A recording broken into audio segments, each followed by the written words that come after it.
Então, o complexo de Édipo em Melanie Klein, ele vai se dar no que nós vamos chamar de um estágio primitivo. Tá? Por que é um estágio primitivo? Porque Freud fala lá da teoria da personalidade, o desenvolvimento psicossexual, que se inicia, né, de 1 aninho até lá aos 7 anos de idade. Então, ele vai falar fase oral, né, fase anal, fase fálica, fase de latência, e assim vai.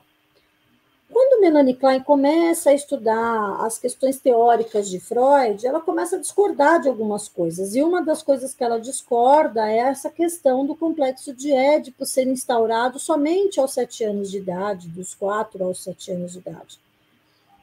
Então, Melanie Klein começa a trazer uma teoria um pouco diferente, que é o quê? O estágio primitivo da criança. Então, ela fala que o Édipo ele é instaurado nos primeiros meses de vida em que a criança já está tendo vínculo afetivo, né, com a mãe. Então, a mãe já está fazendo essa maternagem, esse complexo de Édipo, ele já está sendo instaurado, ele vai aparecer nesse primeiro momento, ele vai aparecer nessa fase, por exemplo, nessa fase oral, né, aí ela vai falar que essa fase oral, depois a gente vai perceber lá na frente, quando a gente vai falar do adulto, né, que essa preocupação com a autoestima, que é os conteúdos que vão sendo trazidos na clínica, no falar desse paciente, quando ele está falando dos problemas e da angústia dele, né, então ela está fixada onde? Aqui, né, que está dentro dessa questão da fala, tá?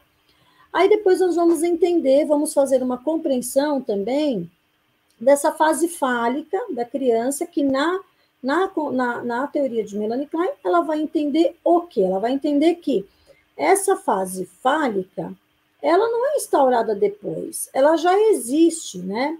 Eu não sei se alguém aqui já viu, mas tem alguns vídeos até, né? Tem um vídeo que circulou bastante tempo na web, em que a mãe está com o bebê no colo, e o pai vem e dá um selinho na boca da mãe e o bebê começa a chorar, né?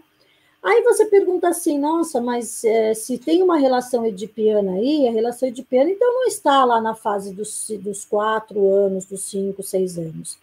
Ela se perdura, tá? Então, ela vai desde que o bebê tem lá um vínculo afetivo e esse bebê já está integrado com essa mãe, porque é a mãe que vai fazer a integração desse bebê na sociedade, no meio, né? Aí ela já começa a desenvolver o que nós vamos chamar de complexo de Édipo, tá bom? Então, eu achei importante destrinchar isso daí um pouco, para vocês fazerem a compreensão de como Melanie Klein enxergava, tá? É óbvio que ela não vai, assim, contestar o que Freud falou. Ela só complementa a teoria de Freud, tanto que ela deixa claro, sim, que ela acredita que o Édipo ele pode ser muito mais evidente, muito mais, digamos assim, com muito mais força, tá? Quando ocorre essa idealização dessa mãe lá por 7, 8 anos de idade, mas em nenhum momento ela descarta a possibilidade de ser esse Édipo precoce.